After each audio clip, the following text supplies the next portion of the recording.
Assalamu alaikum guys, you're watching Parina batool NAZISH, and today our topic of IR is neorealism or structural realism.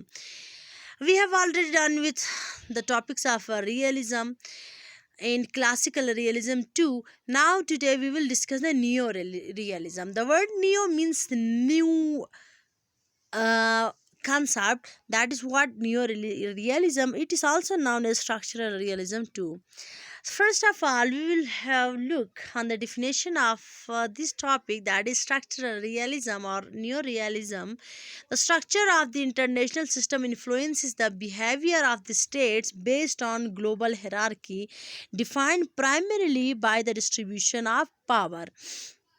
Basically, structural realism or neorealism discusses about the structural of international system. Of course, the structure of international system influences the behavior of the states, so defined primarily by the distribution of power. Yeah, it's wholly discusses the distribution of power. And if we will discuss about the neorealism realism versus the classical realism, with compare, if we will compare it, then we came to know that neorealism or structural realism is basically an ideological departure from Hans Morgenthau's writing on classical realism, which explained the mechanization on the international politics as being based on human nature. If you do remember, if you have watch the lecture of classical realism in this channel, then you may know it so very well about the Morgenthau and his overview of or his concept of the classical realism.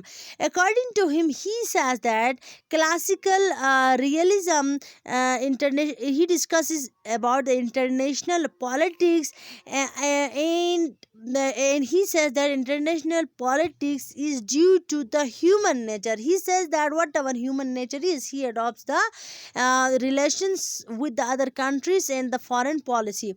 So basically the neo-realism is change of that concept, that is Morgenthau's concept. That is what we say, that it is ideological departure.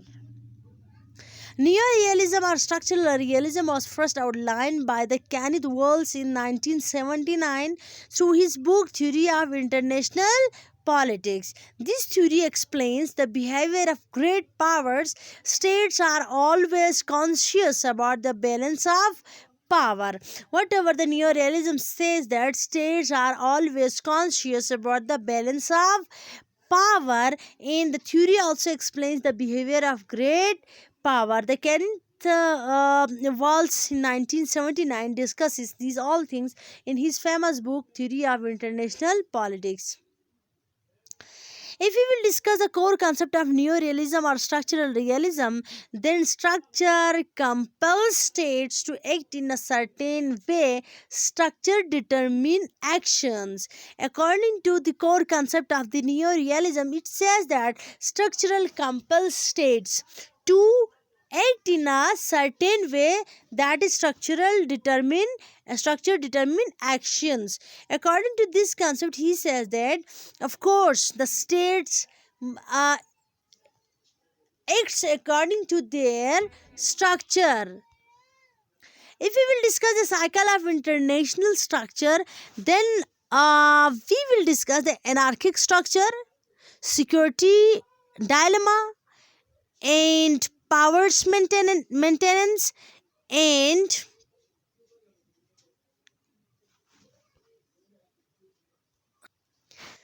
basically we will discuss the cycle of international structure. Then uh international system consists of number first anarchic structure, number second security dilemma, number third power maximization, and number fourth is balance of power. These four things are interconnected to one another and very much important for the international structure or international system. All the states must obey this cycle and must consider the rules and regulations regarding this cycle. Thanks for watching. Like, share, and subscribe for more videos. This channel provides you brief discussion and lectures in the IR and gender studies. You can find a playlist of gender studies in IR by subscribing this channel. Thank you very much.